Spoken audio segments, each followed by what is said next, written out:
nakita ko yung may nag-post na vlogger ng tiga Davao, si Postmil man ata yun.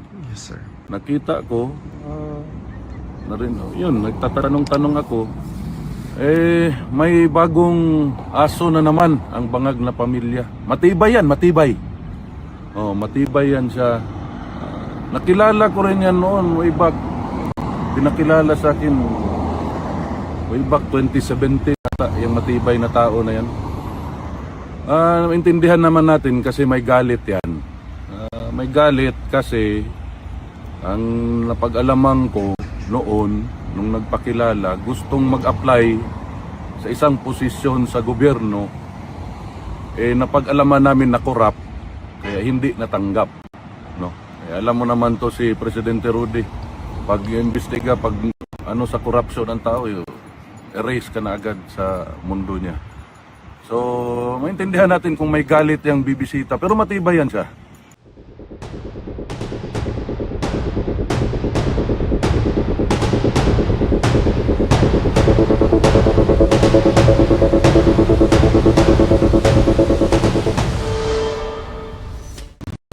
Congressman Pulong, kamusta po kayo today? Good evening, Dag, Alvin. Okay lang. Magandang hapon po, sir. Sir, tanong ko lang po sa inyo, kamusta po si Pangulong Rodrigo Roa Duterte? Okay naman. Kumakain na sa oras at masaya. Narinig niya yung kanta ng mga kababayan natin nung birthday niya. Nakita niya rin yung mga video, nakita sa kanya ng mga abogado. Masaya naman siya. At yun nga, parati niya sinasabi na wag na raw paggastusan ng pera sa pagpunta dito para sa kanya, okay lang raw siya sa loob. Sa oblo pala tawag niya. Congressman Pulong, something political lang po. Meron pong usapin ngayon, sir, circulating, no, na ang mga kababayan natin na sumusuporta sa iyo, nababalaka sila o nababahala sila kasi anytime daw bibisitahin ang bahay mo kay Mayor Baste at saka sa KOGC din, sir. Ano masasabi mo dito? Bibisitahin? Term, sir, para politically correct, sir. Bibisitahin? So, isay mo. Ngayon ko lang yan narinig, Alvin, no? Pero kung may bibisita, if that is politically correct, so ko kasabot anak, bibisita ko, pero politika na. Kung may bibisita, narinig ko kanina lang ding umaga, nakita ko yung may nag-post na vlogger ng tiga Davao, si Postmil man ata yun. Yes, sir. Nakita ko, na rin, yun, nagtatanong-tanong ako, may bagong aso na naman ang bangag na pamilya. Matibay yan, matibay. Matibay yan siya. Nakilala ko rin yan noon, way back. Pinakilala sa akin, way back 2017, yung matibay na tao na yan. Intindihan naman natin kasi may galit yan. May galit kasi ang napag-alaman ko noon, nung nagpakilala, gustong mag-apply sa isang posisyon sa gobyerno, napag-alaman namin na corrupt, kaya hindi natanggap. No? Alam mo naman to si Presidente Rudy, pag imbestiga, pag sa corruption ng tao, erase ka na agad sa mundo niya. So, maintindihan natin kung may galit yung bibisita, pero matibay yan siya. Siguro ngayon, nagkaroon ng sa Binisaya pag higayon na magkapera, binigyan siguro ng palaka dyan sa Malacanang na smuggler ng maleta. So, kanya yan, kabalo ka. Ang sakit diha ba? Kanang labi na ning mga kaigsuunan na itong Pilipino nga naa sa Luzon. Nahimo na lang normal sa ilahang kinabuhi ang harap-harapan nga trilyon nga korupsyon.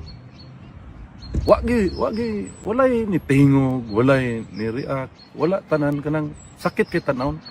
Kanang normal na lang gani sa ilaha nga ang ilang isulti nga sige lang, hulat na lang tag sunod eleksyon, matanggal ra bitaw gihapon na.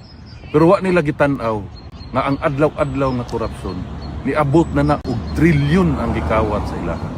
Mo nay sakit diha. Pero alam mo, Alvin, ang paano ba to sabihin? Yang magbibisita ka sa isang bahay. Ayun na, search siguro. Sa bisita god eh. Ganun siguro, sir. Murag ana siguro ilang pasabot. Siyempre, magkinahanglan man nag mga warrant, ana, gikan sa judge, gikan sa...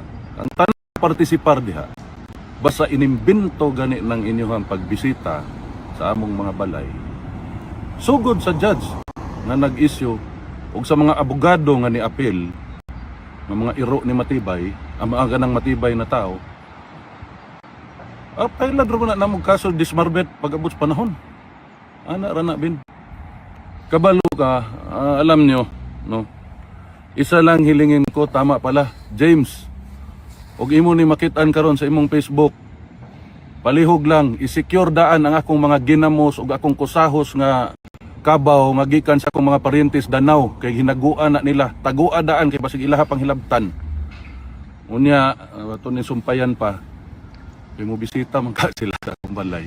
Mura dito kinahanglan secure yung ginamos ug akong kusahos nga kabaw. Kay lisod kay nang kusahos nga kabaw buhaton des Danau. Alam mo bin, itong bangag na administrasyon na ito, kung hindi na nga nila kaya, kita man nato, di na nila malimod ang ilahang corruption, nagsugod pa sa budget atong 2023, 22-23, antod tanang budget, ang ilang corruption sa flood control. Klaro man kita man mo mga tao, kana di na gani malimod, kabalo ka ng elitista, nga og di na niya kaya sagangon ang tanang labay sa iyaha, magpalaban dayon og iro. Ana na ang among tan-aw sa ilaha sa mga Bisaya. Dili tanang Bisaya, ako Bisaya man ko. Mao na akong tan-aw sa ilaha. Kanang di na gani nimo kaya, di na nimo malimod. Mao na nga magpalaban dayon kag iro. Mao na mga elitista. Labi na ning mga elitista nga pangit. Di mo pagkugwapo, pero mas pangit yun sila. Dagway akong ginasulti ha. Pangit sila dagway, pangit og batasan, kawatan pagyud. Sus Mariusep. No, kanang wag yun. Mao gyud na ilaha. Palaban day nag mga iro. Ana mga dato. Ug di kaya tagay kwarta na diretso bisitahi. No, ana man na. Ug kanang matibay diha nga tawo nga magbisita-bisita, isa ra ako ikasulti nimo.